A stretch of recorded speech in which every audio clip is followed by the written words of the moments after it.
It's 0600. What's the O stand for? Oh, my God, it's early. Wake me up, wake me up, wake up, wake me up. So wake me up. Wake up. Rob Thompson. Normally the other way in transition to the left-hand slam.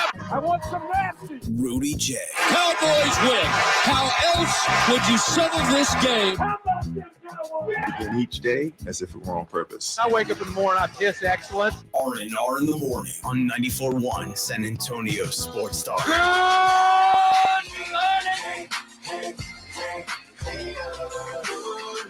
Good morning to you. Good morning, good morning. It's R&R in the morning, a golf edition, sitting live at Olympia Hills. It is the day. It's time for our golf tournament, the Golf Classic that takes care of the Lupus Foundation. Come out and see us. We're excited about it. Talking Cowboys win with the best. Rudy J. Rob Thompson sitting with Todd Archer of ESPN, joining us for his Monday Weekly. Morning, Todd. How's everything up there? It's going all right. How are you guys doing? Get ready. You guys on the links today? Oh, yes, sir. We don't get to play, Ty. We just get to go walk around, shake hands, and act like we can play, look like we can play, but we really can't. So it's probably better we're not playing. So the legend will live on, as it were. No one actually has any video proof that we can't play. We do have video from yesterday, Todd. What's the takeaway from a beating like that? I want to say that the Cowboys are that good, but really the Patriots were terrible yesterday. But I think the Cowboys contributed to that, right? I mean, the defense, that's what I don't want to say that's what you expect from a defense, to have two defensive scores in the game, but that energy, that intensity, that the drive, the life that they have, that's what the Cowboys defense is. That's everything you didn't see last week against Arizona, which makes that game even more confusing 2 weeks later. So that's the way this team needs to play defensively. And then the offense, got some things going. It's still not hitting on everything. The red zone's still an issue, but you're 3-1, and look, it's still a Belichick line. You're on to San Francisco. Ty, what is it about this team? You've been covering this sport for quite some time, and there's something to be said about teams that just don't lose back-to-back games. What is it about this team under Coach Mike McCarthy, how they respond after losses? Yeah, I think it speaks well of the leadership that they have on the team and the guys that have been around a while. Zach Martin, Tyron Smith when he does play, Dak Prescott, DeMarcus Lawrence, that they understand that one loss, you can't make one loss, two losses. And they're now 9-1 after losses in the last three seasons and averaging more than 33 points a game. That's pretty impressive when you think about how hard it is to win in the NFL, how hard it is to score that many points in the NFL. I think it speaks well to the type of locker room that they had. And really, they had it before Mike McCarthy got here too, under Jason Garrett, that these guys were willing to put in the work and put in the time and the effort after tough losses, difficult losses to bounce back the following week. Follow him at Todd Archer on the X's if you want to make sure you're down with the Dallas Cowboys, the ESPN NFL coverage. Watching what the offense did between the 20s, a modicum of success, pretty successful running the football between the tackles. What's down there that's causing that? Are they running over Zach every time, or what's going on between the tackles? Because the success has been pretty consistent all season long. Well, if you look at the interior of their line, when they're all healthy, Tyler Smith, Tyler Biadasz, and Zach Martin, you probably have one of the best right guards in NFL history. You have a guy who made the Pro Bowl at center, and then you have a guy at left guard that is from a first-round pick. That gives the Cowboys probably their best interior offensive line look, and maybe 8, 9, 10, maybe go back to Zach Martin's rookie year when Travis Frederick and I think Ron Leary or even La'el Collins early on in his time. So that's when you ask quarterbacks what they need and what they want, they can deal with pressure on the outside. It's the stuff up the middle. So if you're firm up the middle, that helps you pass protection-wise.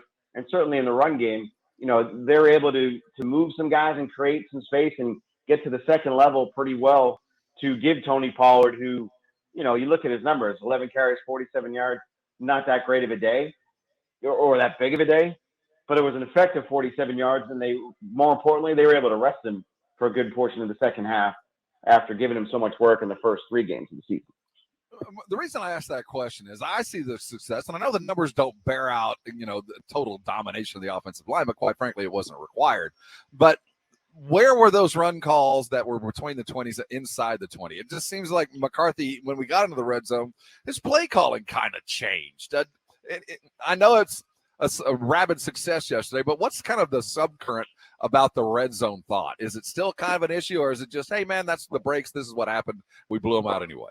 Oh, no, it's an issue. I mean, they're 1 of 4 in the red zone now. You go back to what? That's 7 of 18, 19 on the season. You can't win big games being that unproductive in the red zone. It's everything's harder in the red zone, including running the ball, because there's not as much space. It's harder to get second level runs. I do wonder, like, we see Dak carrying out his fake. I don't know about y'all, but like when I watch him, like, man, if he kept it there, that might have been a pretty good run. And Yes. That's not on Dak. That's the plays that are called. I wonder if they do need to get Dak more involved in the RPO game or in the boot game down there. I thought one good thing about the red zone, they at least threw it to CeeDee Lamb down there. Now the 20-yard touchdown's not a red zone score, but they did throw the fade to him. But they have to figure something out. And maybe this is the last part of like a new offense that kind of comes together, because I don't remember the red zone being an issue for Mike McCarthy in Green Bay when he had Aaron Rodgers all those years. And he didn't have a huge, big playmaking tight end. He had Michael Finley for a little bit, but they got to get something going on the outside with those receivers. I mean, y'all brought it up last night. You talked with Jerry about San Francisco. You talked with Dak about San Francisco. But in the grand scheme of things, Todd, it's not a division game. It's October. What does it really mean, this game coming up versus the 49ers? It means more than just a regular season game, in my opinion, because these are the guys that have ended your year the last 2 years. I asked Jerry after the game, is what you did in the offseason predicated on beating San Francisco? And he said yes. So this is about beating San Francisco. And it's October, and it's not. It might mean something down the line in terms of home field advantage or where a potential playoff game would be against San Francisco. So there is a matter of importance, and I think there's a psyche element to it as well, that you can hang with these guys, that you can beat these guys. And look, as bad as the losses have been for the Cowboys, they've not played well in either game, and they've been one-score games. So it's not like, that San Francisco is just blowing them out of the water here. Like, you remember what Deebo Samuel had a big play a couple years ago, changed the tide. You had Kittle's long catch last year that changed the tide. Obviously, it was the Cowboys' mistakes, either an interception or Trayvon Diggs missing an interception last year. If you win this one, your confidence explodes a little bit when you get to the bigger games that you can do it. They're always going to believe they can, but until you see the demonstrated ability to do it, there's always going to be a little bit of a question. That's why I think this is just a little bit more than a traditional October regular season game. I'm glad you said that, because I didn't know how to handle it coming up. Because Cowboy fans, you don't want to come off as a hater, but and if they were to lose the game, I don't want to make too much of it. But you brought up Diggs. You brought up Diggs, Todd.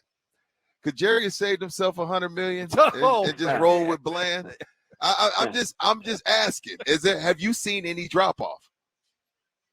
I mean, I don't want to be a hater. The dude just had a pick six, so I'm not going to say, So I don't want to pocket watch anybody. We're not hating on anybody's money, but it certainly looks good out there. He does look good. I think what it does is it gives you more options going forward. But you sign a player like Trayvon Diggs to a big-time extension based on what he had done his first 3 seasons. He's a core guy. That's just the breaks of the rub of the green, as you guys are on a golf course here. That's just kind of what it is. So, and it happened out of practice. So not a game, a practice. Right, I'm even going to go AI on you guys. So I would not sit there and think the Cowboys are a better defense without Trayvon Diggs. I would look at it more as, man, if they had Diggs and Bland, and Steph Gilmore, might be the best trio in the league. But right now, Bland is doing everything you want a guy to do. And now the tests are only going to get bigger as they go along when they play some teams with better quarterback play, better receivers, better schemes. Todd Archer joining us. He of ESPN NFL coverage, he of your Cowboy Insider. We watched Micah limp around, leave a couple of plays, come back, hurt ankle, stepped on his foot. What's his status? He seemed to be fine after the game. There was no real worry there. So I know Jerry said he kind of holds his breath every time, and he got a quick call yesterday that Micah was all good to go after he limped off and missed, I think it was 5 plays. So certainly this is a week that you need Micah. So, but he should be good and fine, and I don't think there's any worry on him. Zach Martin would be the one guy that I'd be concerned about. He didn't finish the game. Maybe got like a Charlie horse or something in his leg. Maybe not as bad, but they told us after the Jets game they didn't think it was going to be that bad. He missed the game. So that's something to keep an eye on as the week goes. Jerry said he ain't worried about Zach in your tweet, Todd, but then you said that's the same thing he told us when Zach couldn't play. So what? I don't know what to believe. You got to take it. It's Dr. Jerry, so you always have to take that with a grain of salt. He is Dr. Todd Archer of ESPN.com. Hey, man, thanks for getting up early with us. Great stuff at ESPN. Make sure you follow him on the X's for his weekly stop by. Thanks, Todd. Have a great week. We'll talk to you next. All right, guys. Appreciate it.